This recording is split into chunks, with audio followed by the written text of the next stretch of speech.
یہاں میں آخری نقطہ سمجھا کے بات ختم کرنے لگا ہوں۔ شاکر لانعمی کو سمجھیں، یقین کرے، آپ کو مزہ نہ آئے تو بات کریں، اور آپ ان تمام خصلتوں کو اپنا لیں، اس پہ عمل کریں، اور اس کے ساتھ ساتھ شاکر لانعمی پہ عمل کر لینا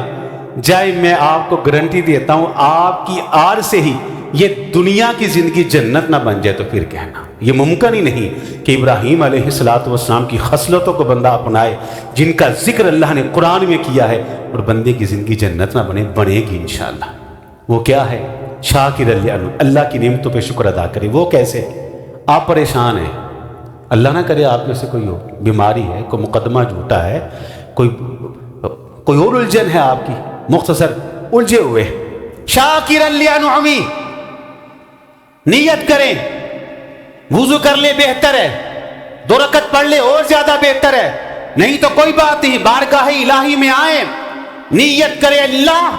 آج میں تیری بارگاہ کے اندر سجدہ شکر ادا کرنے لگا ہوں، جو انبیاء کی خصلت، جو انبیاء کی نشانی، تیرے نیک بندوں کی صفت ہے، اللہ اس پہ عمل کرتے ہوئے سجدہ شکر ادا کرنے لگا ہوں۔ اللہ کے سامنے جھک جائیے، بیماری کو سائڈ پہ رکھ دیجئے، اپنی ساری قرض کی پریشانیوں کو سائڈ پہ رکھ دیجئے، جو آپ کو حالات تنگی والے ہیں سائڈ پہ رکھ دیجئے، ایک ایک نعمت کا تذکرہ کیجئے اور اللہ کے سامنے اس نعمت پر شکر ادا کیجئے۔ کیا کہیے اللہ میں نے ہسپتال میں جا کر بڑے لوگ دیکھتے ہیں، کوئی کڈنی کا مریض، کوئی گردے کا مریض، کوئی دل کا مریض، کوئی آنکھوں کا مریض، کوئی ایڈز کا مریض، کوئی کینسر کا مریض، کوئی جلد کا مریض، کوئی ہڈیوں کا مریض، اے اللہ کسی کو یورین بیگ لگے ہوئے، کوئی ICU کے اندر ہے، کسی کو کچھ کسی کو کچھ، اللہ تو نے مجھ کو صحت دی، میں اس عظیم نعمت پر تیرا شکر ادا کرتا ہوں۔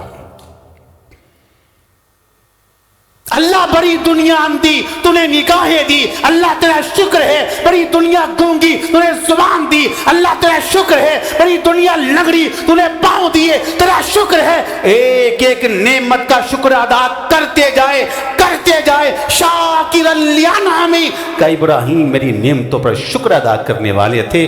آپ کا سر سجدے سے بعد میں اٹھے گا، دل کے، کاندھے کے، دماغ کے، روح کے سارے بوجھ ہلکے ہو چکے ہوں۔